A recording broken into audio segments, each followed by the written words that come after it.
Well, good morning, Ozark Christian College. Yeah! All right, that was sad. We are going to try that again. Good morning, Ozark Christian College. There we go. Well, I want to begin this morning with an official presidential welcome to all of you freshmen. Where are my freshmen? All right, got some of you here. All of you freshmen, I think a picture is going to pop up on the screen, and we'll see if it does. There we go.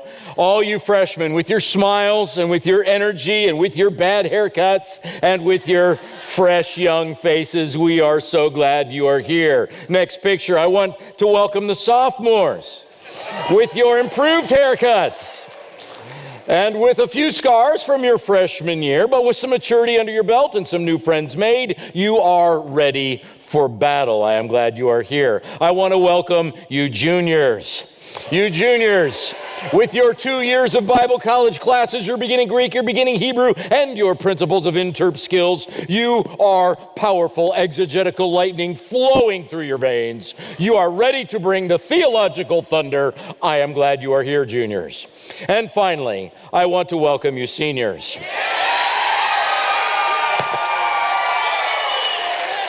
God bless you guys. You have survived, kind of, over the last 3 years, or 4 years, or 5 years. You have grown in many ways. Can I get my pictures back up there?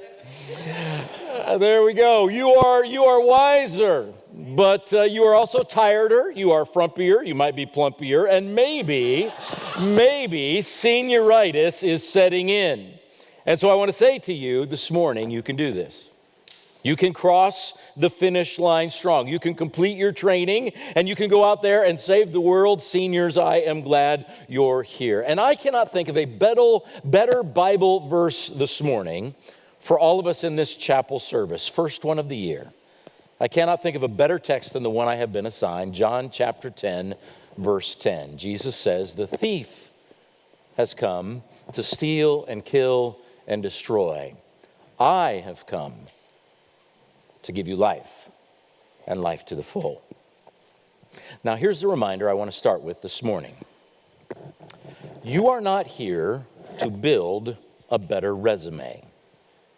You are here to build a better obituary. Now, one of our family's favorite movies is Secondhand Lions. Have you ever seen this movie, Secondhand Lions? Maybe you have, and there we go. I don't know if you've seen this, but Robert Duvall, Michael Caine play two brothers, Hub and Garth. They're old curmudgeons living out in West Texas. It's the late 50s, early 60s, and one summer, they end up taking care of their 10-year-old nephew, Walter. His mother has abandoned him. Now, at first, Hub and Garth do not want to do this. They just want to sit on their porch of their broken down old house by themselves. They just want to sit there with their shotguns on their lap. They just want to shoot at traveling salesmen. Not to kill them, just to scare them, because can we all agree, traveling salesmen are just old school telemarketers, and telemarketers are minions of the kingdom of darkness. This is true. So these two men, they're doing the Lord's work there, but Hub and Garth, they just want to be left alone. They just want to sit on their porch because they're a little bitter. They feel forgotten. Life has passed them by. They don't care about nothing. They're just sitting there waiting to die. But now they're stuck taking care of 10-year-old Walter. They have no television. So to pass the time, Uncle Garth, that's Michael Caine, Uncle Garth starts telling young Walter stories.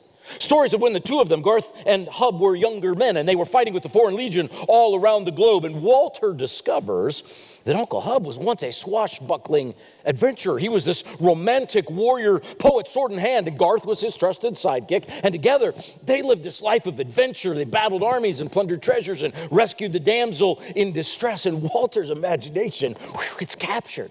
Now, he's not sure whether to believe all these stories or not, but he loves hearing Uncle Garth tell about how he and Hub had faced this enemy, this wise and noble enemy, an Arabian sheik, who is Uncle Hub's rival for the love of the beautiful Princess Jasmine. And Walter loves hearing about how they outwit the sheik time and time again, and how Hub wins Jasmine's heart. And as they're telling these stories, something happens. Hub and Garth start to change. In retelling the stories, they re-inhabit the stories. Their hard old hearts start to grow young again, and they start to care, and they start to live again. And Garth and Hub have this mysterious stash of cash that is hidden on their land, and they suddenly start spending their money. They are going to do things, and they buy garden seeds and garden tools, and they plant a garden, and they buy this thrower, this catapult that throws clay pigeons in the air for their shotguns, because you shouldn't shoot salesmen. And they buy a fishing boat, and they buy a biplane, and they actually buy a lion, a secondhand lion. It's this mangy old zoo cast-off that just wants to finish her days in peace. But by the end of the movie,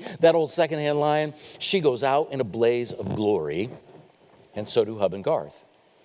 Because once their blood starts pumping again, these two old guys, they stand up to bullies, and they chase off thieves, and they find Walter's mom, and they speak some truth to her. And when Walter had arrived at their house at the beginning of the summer, he was a skinny, fearful little kid. But Uncle Hub and Uncle Garth, God bless those guys, by the end of the summer, they had called forth in Walter this courage and this manhood that he did not even know that he had. And they end up, these two old guys end their lives just as two-fisted and full of life as they were when they were young lions. And at the end of the movie, they end up dying in their 90s, and they're joyriding their biplane. They end up, crashing, upside down right through this barn door. And in the very last scene of the movie, Walter's now a grown man, and he comes back to the farm to survey the scene. And he sees this plane-shaped hole that they punched right through the barn door, and he just shakes his head and he laughs. And as he's standing there, a helicopter comes over the trees and lands beside him. Tall young man about his age steps out. He's a Middle Eastern young man. Walter suddenly realizes this is the grandson of Uncle Hub's rival. This is the grandson of that Arabian sheik. And both of these young men had actually grown up hearing the same stories, these fantastic tales of sword fights and escapes and treasures. And both of them had wondered if the stories were actually true. And this Arabian young man, he'd heard on the news the story of these two old men and their biplane, and he heard their names, Hub and Garth, and he had to see for himself. And now he's standing there looking around in astonishment, and he says this. He says, "So it's true? It's all true, those two men from my grandfather's stories. They really lived?" And Walter smiles, and this is the best line in the movie. Walter smiles, and he just shakes his head, and he says, "Oh yeah, they really lived." Now, Ozark Christian College students, that is my hope for you. Your high school classmates are off at other colleges taking classes to learn stuff, to get a degree, to get a job, and their end goal is a vocation. They're out to make a living. But it's different here. Yes, you'll take classes, you'll learn stuff, you'll get a degree, you'll get a job, but we are not here to help you make a living. We are here to help you make a life. We are less concerned about the job that you get and more concerned about the person that you become. Because we want to mold in you, Ephesians chapter 4, verse 1, a life that is worthy of the calling. We don't want you to someday end up at the end of your life with a life that's half lived for Jesus. Lukewarm, so, C minus, a story half written, a song half sung. No, we want to shape in you, John chapter 10, verse 10, a life to the full. Life that is faithful and useful and resourceful, life that is peaceful and merciful and hopeful and thoughtful and joyful, a life that is fruitful and powerful and helpful and spiritually forceful. We want to move you towards a life where you hold nothing back. You are absolutely fully spent for the kingdom of God, all in, poured out, both fists, no reserve, no retreat, no regret. And we want you to live a life of such righteous vigor, and a life of such beautiful virtue, and a life of such gospel value, that someday when you die and men and women gather around at your funeral to speak of you and to write your epitaph, we hope it will be these words they say: "They really lived." You are not here to build a better resume. You are here to build a better obituary. And the question we're asking this morning is this: how How do you do that over the next 4 years, over the next 40 years? How do you build a better obituary? In the midst of making a living, how do you make a life? John chapter 10 tells us. You got your Bibles? I want you to crank them open. John chapter 10, John chapter 10. Beth told you that we're starting a chapel series this morning entitled, I Have Come. In the Gospels, Jesus makes several I have come statements. I've come not to be served, but to serve. Come to seek and save the lost. And in our text today, John chapter 10, verse 10, Jesus says, I have come that they may have life and have it to the full. Now, to understand that verse, here's what I want us to do. I want us to zoom out. I want us to look at the whole Gospel of John, and then we're going to zoom back in to our verse. And as we do, we're going to see three distinctives in the bigger Gospel of John that we'll also see at play in our little verse. So three distinctives, and here's the first zoom out. John is the picture book gospel. Now, in the other three Gospels, Matthew, Mark, Luke, Jesus tells lots of parables. He tells lots of stories. Those are storybook Gospels. But John, Jesus doesn't tell a single parable because John is the picture book gospel. And instead of stories, he uses these images and metaphors and pictures to tell about himself. And he says things like, I am the bread of life. I'm the light of the world. I'm the door. I'm the vine. Pictures. So can I zoom back in on our verse? John chapter 10, verse 10, Jesus says, the thief comes only to steal, kill, and destroy. I have come that they may have life and have it to the full. And the next verse, verse 11, says, I am the good shepherd. So Jesus painting pictures here. You've got sheep, you've got a thief, you've got the shepherd, a good shepherd. Now, my hunch is here this morning, most of you have probably never raised sheep. I'm just guessing. I have raised sheep. When I was a kid, my parents made me do it. They said that it would instill in me Christian character. It did not. I never wanted to cuss more than when I was around those sheep. Sheep are the dumbest animals on God's green earth. This is a true story. This is a true story. In the country of Turkey, year 2005, in the country of Turkey, there's a group of shepherds one morning, and they're eating lunch in the shade of this large tree while their combined flocks are all milling together over here, about 1,000 sheep all told. You can look this up on the internet. And while the shepherds are over here in the shade of the tree eating breakfast, one of these sheep actually walks up to the edge of a canyon, walks up to the edge of a cliff, looks over, and for whatever inexplicable reason, just jumps off to its death. Splat. And it's a terrible thing, a sad thing. Okay? But here's what happened next.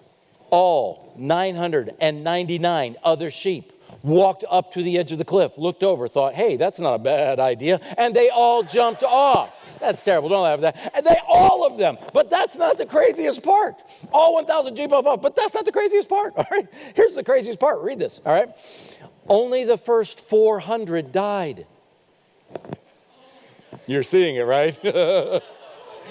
Because, think about it, the other 600 have this great, big, soft, white, fluffy pile. It's a dead sheep trampoline. I'm not making this up, all right? And they're just like, boing, and they walk off to go be stupid another day, all right? Because this is sheep. Sheep are idiots. My wife's uncle, lifelong farmer, he used to say this. He said, sheep are born with a will to die. That's just true. Because left to their own devices, sheep just get in trouble and they just die. Like they just don't know how to do existence. And no sheep has ever had an obituary that said, he really lived. That's not how it works. Okay, sheep are idiots on their own. They can't live. If a sheep wants to live, it needs a shepherd. Now, can I show you what a shepherd looks like? Here's a picture. I think you'll see it on the screen. My son, Carl, he's a junior here at Ozark. And some of you have seen him around campus. He's tall, played basketball here, loves his cowboy hat, cowboy boots. And on our 5 acres, Carl has a donkey, he's got a steer, he's got ducks, he's got sheep. He's a shepherd. In fact, he names each one of his sheep. The mama sheep get names like, Barb and Marge and Susan, because he says those are mom names. And then all the guy sheeps, the rams, he gives them names like Rambo and Ramses, and that's how he rolls. And I want to show you a little video. This is a little 50-second video that I took back in February of 2021 of Carl with one of his lambs, Cinnamon. Watch this video.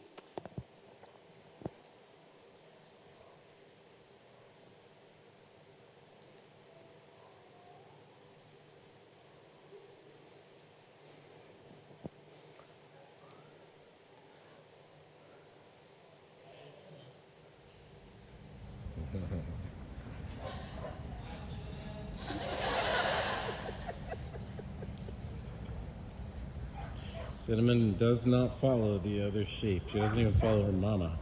Carl's been bottle feeding her, and she's basically imprinted now on Carl. I think she believes Carl is her mama. So the sheep follow the good shepherd, I suppose.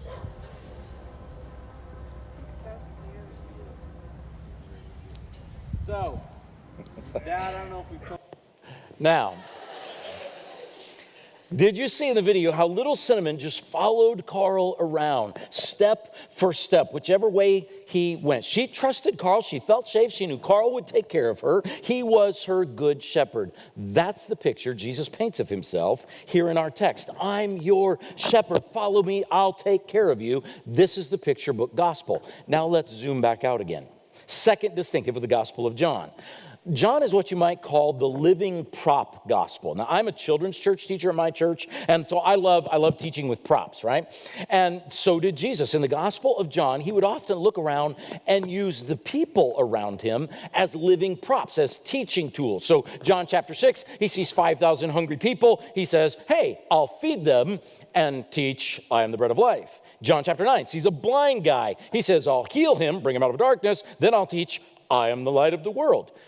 But watch what happens. After Jesus heals that blind guy in John chapter 9, the Pharisees get mad at that formerly blind guy. Why? Because that blind guy says to them, hey, Jesus healed me. You guys should follow him. And they are so offended. How dare you? We're word leaders.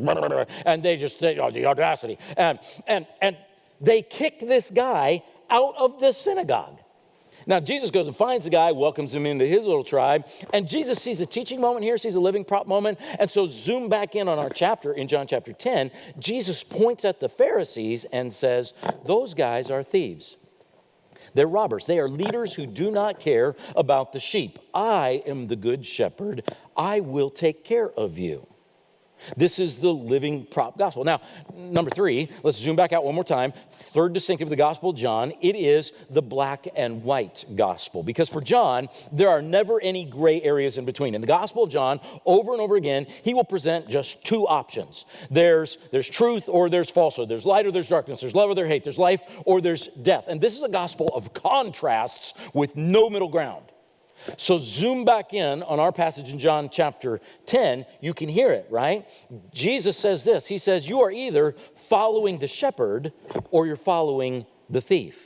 And by the way, you need to know this. The thief is not just the Pharisees.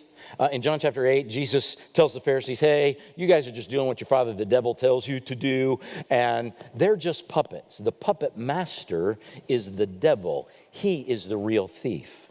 And Jesus is saying, the devil hates you. He is a thief that wants to kill you. He is a false shepherd that wants to lead you off of a cliff. He wants to destroy you, and following him is the way of death. But the shepherd, listen, if you're walking towards a cliff, the good shepherd will pull you back. He'll rescue you. He'll protect you. He'll bring you to pasture. Following the shepherd is the way of life. And those are your only 2 options, black or white, 2 choices. If you want to die, follow the thief. If you want to live, follow the shepherd. Now, that's the message of John 10 right there. That's my big idea. It's not rocket science. If you want to live, really live, follow the shepherd. That's how you build a better obituary. This was a few months ago. I told my wife, Katie, that I wanted to write an article on the spiritual discipline of going to Christian funerals. Because I'm telling you, the older that I get, the more funerals that I go to. And when I go to a good Christian funeral, it's a holy moment. The preacher stands up, preacher tells me about this person who really did love Jesus. And of course, that person wasn't perfect. And if the preacher's a good funeral preacher, then he'll tell some stories about that person's flaws and about their foibles, and we'll all end up laughing in the middle of our tears. But then I will hear that preacher tell me stories about how this person loved their family, and how they cared about people, and how they used their gifts, and how they served the church, and how they endured hardship, and how they kept the faith, and how they lived with courage and lived with joy. And I walk out of those funerals praying, Lord, someday let that be me. I want a better obituary. And someday when people gather at my service and they look over my years on this earth, I don't want them to see some kind of gray, lukewarm existence. I want them to say, he really lived. And John 10:10 says, there's only one way that happens. Follow the shepherd. So can I spend the last minutes that I have here with you this morning just asking this question? What does that look like? I mean, what does it look like to follow the shepherd? What does that mean? And I think John says it means these two things, two very simple things. First of all, it means hearing his voice. Following the shepherd means hearing his voice. John chapter 10, verse 3, Jesus says, the sheep listen to the shepherd's voice. Again in verse 4, his sheep know his voice. Verse 8, the sheep do not listen to the thieves and robbers. Verse 16, they listen to my voice. How do you follow the shepherd? Hear his voice. And here at Ozark and in your Christian life, we're talking about primarily listening to God's voice in Scripture. Now, here at this school, you're going to immerse yourself in Scripture. You're going to read a lot of Bible, study a lot of Bible, memorize a lot of Bible. But the point of all of it is not just to get Bible knowledge. How many Bible facts do you know? No. The point is for you to listen and obey the voice of Jesus. Quick personal testimony. When I was 12, I was obnoxious. I think a picture will appear on the screen. There I am. And you need to know, I mean, I had great Christian parents. In fact, they're here today, and they're awesome. I went to a Christian school. I went to a great Christian church and Christian camps and Sunday school, and I had so much Bible memorized. I had so much Bible information in my head. In children's church, we used to divide up into two teams to play this Bible trivia game called Bible baseball. And even though I was the skinny, dorky kid with glasses, when it came to Bible baseball, everybody wanted me on their team, because in Bible baseball, I was Albert Pujols, baby. I was a monster, all right? And I had so much Bible knowledge, but I was also an obnoxious little twit. I was. I would say mean things about other kids. I would lie to my parents. I would act selfishly. I would be riding on the school bus with my little brother, Mark. And we would always sit in the same seat on the school bus. And he would want to sit on the aisle seat so that he could talk with his friends. But I would tell him no. Even though I was just reading a book, I wasn't going to talk to anybody. But the aisle seat was my seat. I'm the big brother, I get to say. And I was Bible smart, but I was obnoxious because I was not listening for the voice of Jesus. Not a great start on my obituary. But over the years, God has been working on me. I think you'll see the next picture pop up there. A few years ago, I was boarding a flight. This was down in Tulsa. Getting on an airplane down to Tulsa, and I was going to fly to California. And I travel quite a bit. I travel a fair amount. And you know, I'm not a picky traveler. I really am not. I stay in cheap motels. I rent economy cars. One time, Ryan Claiborne over at CIY was processing all of my summer receipts because I had traveled to a bunch of different CIYs and spoken. And he was processing all of my summer receipts. And he emailed me and he said, hey, you know, we would let you eat somewhere besides McDonald's. I like McDonald's, all right? I'm just not a picky guy. But the one thing I am picky about is where I sit on an airplane. Now, I fly a lot. I am not a window seat guy. Don't really care about the window seat.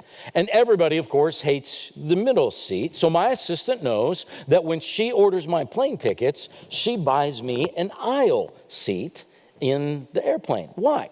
Well, because I have more leg room. I can stretch on the aisle. I have easy access to get to the bathroom. And because we all know what happens when you get stuck in the middle seat. Has this ever happened to you? It always happens to me. When you fly and when I accidentally end up with a middle seat ticket, I always get stuck sitting between a guy on this side who is literally the Incredible Hulk and a guy on this side who is like Thanos. And they're just huge, all right? I'm just stuck in there, you know, for 4 hours, squished like a little bug. And I'm just thinking, okay, Jesus, could we go ahead and start the rapture right now? Would that be okay? That would be awesome.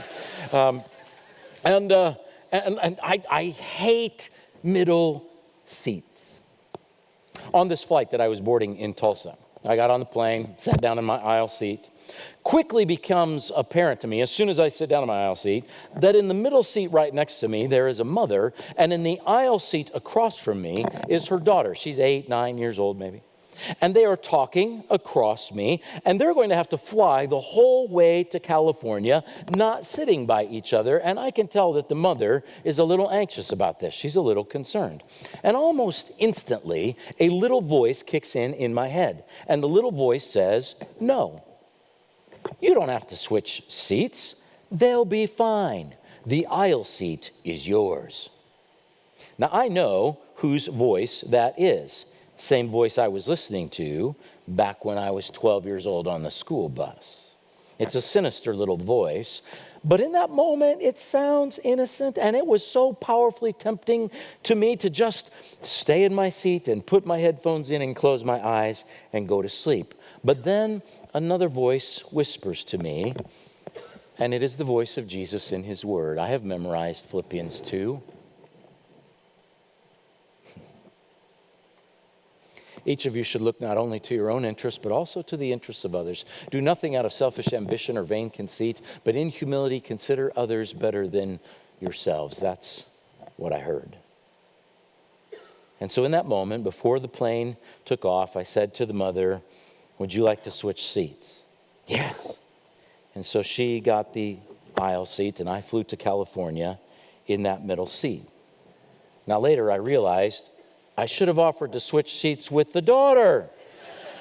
She could have had my aisle seat. I could have had her aisle seat. Everybody lives happily ever after, but I am an idiot. That's just the way it is, all right? Because, hear me, all sheep are idiots. We're all idiots. And I'm just telling you, listen, I'm just telling you that if I had sat there and kept my earbuds in and gone to sleep, that would have killed a little tiny bit of my soul, because that voice was trying to lead me over a cliff. That is the way of death. But instead, that time I listened to his voice. And can I tell you, even though I sat for hours on that flight to California, squished in the middle, my soul was bursting at the seams with joy. Because if you want to live, follow the shepherd. Now, students, fair warning, hear me. This semester, you're going to hear little whispers, sinister little whispers. They will sound innocent. This won't kill you. It's not a big deal, just one time. This will kill you. You can't do this. You're not smart enough, talented enough, good enough. Just give up. This will fill you. If you just get straight A's or the right ministry, the right mentor, the right friends, right boyfriend, girlfriend, then you will be satisfied. And that whisper will tempt you and discourage you and distract you and divert you. And hear me, he is leading you off a cliff. That way is the way of death. So hear me, students, study this book. Fill your mind, fill your heart, and don't just learn the Bible. Learn to discern his voice. Listen for Jesus speaking, because if you want to live, you got to follow the shepherd. Now that means hearing his voice, but here's the last thing that it means. It means that you trust his heart. Following the shepherd means trusting his heart. In John chapter 10, verse 11, Jesus calls himself the good shepherd. He wants you to know, I'm out for your good. I want good for you. When I ask you to do something, it's for your good. Now, sometimes, students, he asks his sheep to do hard things. And when he does, the devil will whisper doubt to you. Why is he putting you through this? He doesn't care. If he loves you, why is he leaving you in prison, Joseph? Why is he leaving you in this cave, David? Why is he leaving you exiled in Persia, Esther? Why is he leaving you in the lion's den, Daniel? He doesn't care. But Jesus is the good shepherd. And if he is leading you through the valley of the shadow of death, it's because he's taking you somewhere good. And Joseph ends up saving his whole family there in Egypt. And David ends up becoming king. And Esther ends up becoming queen. And Daniel ends up becoming second in command of all Babylon. And when Jesus asks you to do a hard thing, he is leading you to something good. He's leading you to life. Trust his heart. My friend Caleb Schools. I think a picture is going to pop up here in just a minute. Now, my friend Caleb Schools would tell you that he has a hard time trusting, or at least he did. Now, I love Caleb. Caleb was my son Carl's roommate. He's a junior here now. And when Caleb was growing up, these are Caleb's own words. I'll read them. He says, I was no ordinary child. He said, I had a passion for conflict. I wanted to get into any argument I could. When my parents told me to do something, I would throw big fits and yell and scream hateful things. And these are his words. He said, every single day for 13 years, I got a spanking. He said, my parents thought I was demon-possessed. And he said, they cried for me every single night. Now, Caleb will tell you that his parents are awesome and that they love him. But he will tell you that when he was younger, he resisted. He just fought against the guidance they wanted to give him. And when they asked him to do something even a little bit hard, he did not think it was for his good. He did not trust. But over the years, God's been working on Caleb. And he brought Caleb to Ozark, and when he got here, he was still immature. I think another picture is going to pop up there, and you'll see that when he showed up, Caleb still made mistakes. He still had some growing up to do, but he was learning, and he was learning to listen and to trust and to do hard things. Now, last year, Caleb and my son Carl were playing on the Williamson 3rd softball team called the Willie Warheads, right? And the Willie Warheads played in our local city softball league. And last year, they had a really good team. So last May, I was there watching the championship game. The Willie guys had made it all the way to the final game of the season. They're in the championship game. And I'm sitting there in my camp chair. This is like last May. I'm sitting there in my camp chair, and I'm right up next to the fence. I'm right by first base. And the first base umpire, and I recognized him from other games that I'd gone and watched that season, the first base umpire is right on the other side of the fence from me. Now, this guy, totally colorful character. I mean, he's kind of a little crazy. He's pretty funny. I'd watched him through the season. I like him a lot. And so before the game begins, I'm sitting there, and the first base umpire turns to me, and through the fence, he says this to me. He said, did you see the last game that he pitched? And he points to the mound.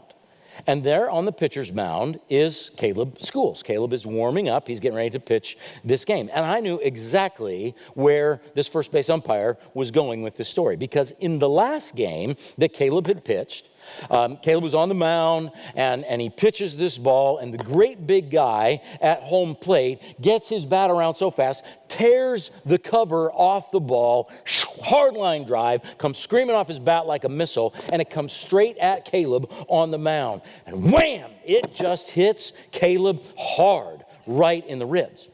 Now, I don't know if you could tell from the pictures, but Caleb weighs 6 pounds. There is nothing to that boy, all right? I have Sonic straws that are bigger than him. And when that ball hit Caleb, wham! I mean, it literally threw him up in the air, knocks him off his feet, and, bam, he just hits the ground in this big cloud of dust, and the whole place instantly gasps. All the people in the bleachers, they're breathless. They're looking, wide-eyed, wondering, oh, no, is he actually dead? Did that kill him? And after like 8 or 9, 10 seconds, you discover, okay, it did not.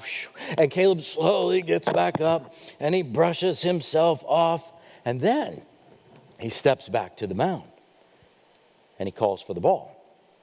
Now, hear me. That ball that hit him, man, it did real damage. I saw the bruise later on Caleb's ribs, and it was big, and it was red, and it was blue, and it was purple, and it was green, a little orange thrown in there. It's gnarly, all right? But even in the midst of that pain, all right, Caleb steps up on the mound, calls for the ball, and he finishes pitching the inning. And then Caleb ends up finishing pitching the game. And then in the bottom of the last inning, with the Willie Warheads losing, Caleb Schools gets up to bat. The opposing team pitches the ball, and true story, Caleb gets his bat around so quick, Mr. Sonic Straw hit a home run. I'm not kidding, all right? He hits this towering home run to win the game, and everybody goes crazy. I mean, they're all going bonkers, and now they're going to the championship game. And so now, hear me, now I'm sitting at the championship game, and I'm sitting there in my camp chair on this side of the fence next to first base. First base umpire is on the other side of the fence, and he's retelling me this whole story in absolute wide-eyed wonder and amazement. And then he finishes the story with these words. He says, I'll tell you what, He said, when I got home that night after that game, I woke my wife up and I said, I met a grown man today.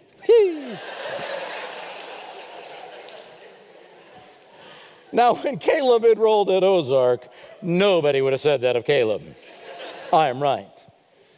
But over the last 2 years, Caleb has gone through some hard things, harder than a line drive to the ribs. But instead of arguing with God and resisting, he trusted. And last year he played for Frontline, and this summer he served with troubled teens down in Tulsa, and this year he's an RA on Willie 3rd. Pray for the boy. And Caleb is maturing. I met a grown man today. And hear me, Ozark Christian College students, you are not here to make a living. You are here to make a life. Follow the shepherd and trust his heart. And let me close by telling you why. Because he gave his life for you. John chapter 10 says the good shepherd lays down his life for the sheep. And Jesus took that scourging. He wore that crown of thorns. He carried that cross up Calvary for you. They threw him on that wood. They nailed his hands. They nailed his feet. And he hung between heaven and earth, covered with my sins and with yours. And after those 6 hours on that Good Friday, he hung his head and died. And they thrust the spear into his side, and they took down his lifeless body, and they wrapped him in the cloth, and they threw him in the tomb. And he did that for me, and he did that for you. The good shepherd lays down his life for his sheep. But that's not all he does. Because John chapter 10, verse 17 says this, he also takes his life back up again. And Jesus lay there in that tomb dead, cold and lifeless on the stone cold table in the tomb, dead. And he lay there dead Friday night, and he lay there dead Saturday morning, and he lay there dead Saturday night. But then came Sunday morning. And as the first rays of dawn began to peek over the horizon on that very first Easter, a wind blew into that garden, a whisper from God himself, and words pierced the walls of that tomb. Arise, my son. And as those words disappeared deep into that cave, something happened. A heart that had been still as the grave suddenly began to beat again. Blood that had been thick and cold suddenly rushed warm through his veins. Stiff fingers moved, eyes popped open, his great chest heaved as he took in a breath. He swung his legs off that table, and Jesus Christ stood back to life. Power radiating from him like heat from the sun. Jesus Christ resurrected, and he lives again. So someday, when you come to my funeral, and I hope that you do, and when you gather round and you sing songs and you tell stories and you write my obituary, I love Secondhand Lions, but I don't want you to say he really lived. Because I follow a shepherd who walked out of the tomb. And if I am his, death cannot beat me, and the casket cannot keep me, and the grave cannot hold me. So at my funeral, I want you to say, he really lives. I have come that you might have life, and life to the full.